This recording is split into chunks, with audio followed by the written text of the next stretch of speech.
Good morning, everybody. Well, basically, good morning with a minute ago, and welcome to another Prokon Know-How episode where we'll be looking at mode shapes and natural frequencies within SUMO. So, without further ado, let's jump straight into our SUMO. So, we've got a nice transmission tower here, and what we'll be looking at is we'll be looking at the modal analysis type. So, if we go to analysis and settings, we've got a whole list of analysis types. These are your static analysis types, and these are your dynamic analysis types. And for all three of your dynamic analysis types, one of the parameters that you need to set is the number of mode shapes. So I'm just going to change this to 5, which is the standard number. And the mode shapes are basically, well, firstly, you've got a mode, which is basically an action on a building. And then the mode shape is the shape that building takes when that particular action is applied.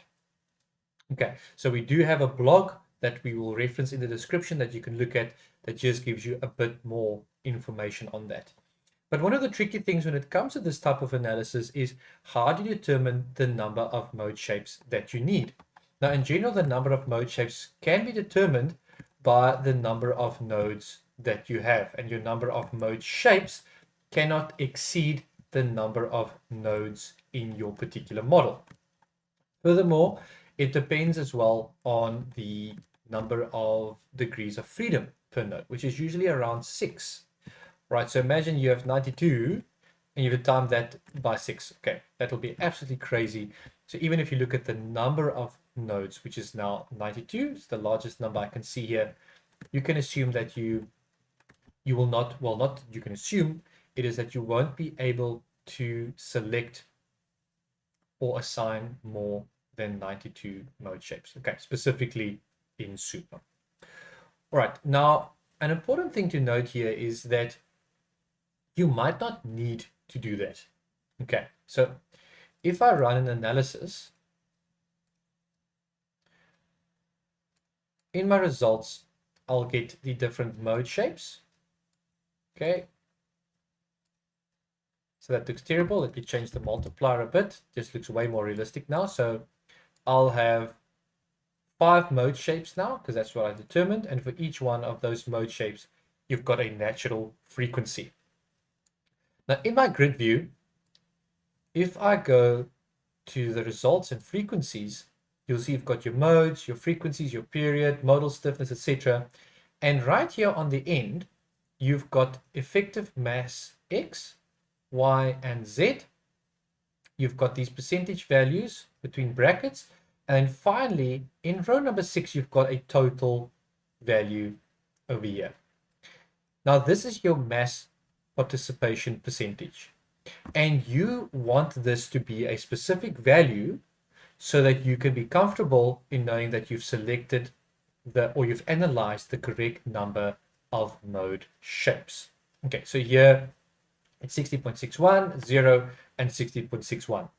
Now, in general, you are looking at no less than 80% for an accurate and reliable analysis, and some even specify as it as high as 90%. But let's set our benchmark as 80%. Okay, so for mass Y, it is 0 at the moment. So if I go back to standard, in my load cases, I know that my dead load, which is my self-weight, is a mass case. So we do have some other information or other information sources that you can look at for just more information on these type of things. But what I'll do is I'll go to my settings, and remember that the mass participation percentage was around 60%. If I change this now to 20, I run my analysis, go to results, you'll see here it's now 66.91%.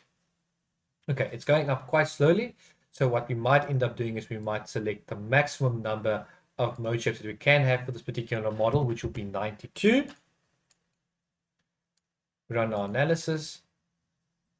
You see now it takes quite a bit longer. Go to frequencies.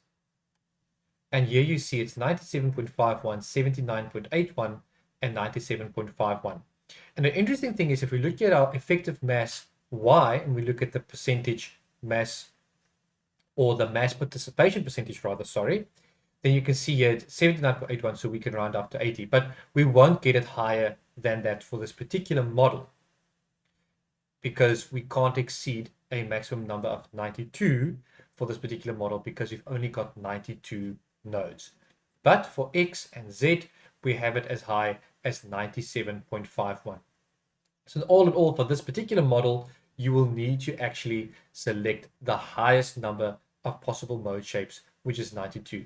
And it might not be the case for other models. So this is where you look at it, you go to your grid view, frequencies, and you look at that percentage value for each one of these columns. And you must attempt to get them to be no less than 80%, but you might find yourself in a position where what is required is no less than 90%, for instance. But I really hope that this has helped you just to approach this idea of mode shapes a bit more confidently, and that at least what you take away from here is just a more sensible approach to determining the total number of mode shapes that you require for a particular model. So thank you so much for joining in. Please don't forget to hit the like button, subscribe if you haven't already, and then if you have any questions, please pop them in the comment section, or if there's anything particular that you'd like to see us just release on YouTube, please put it in the comment section as well if there's a particular topic you want us to cover, and I'll definitely be sure to have a look at it and make use of that or present that particular topic in a future video. So I hope that you have an epic day further, and thank you again for joining in.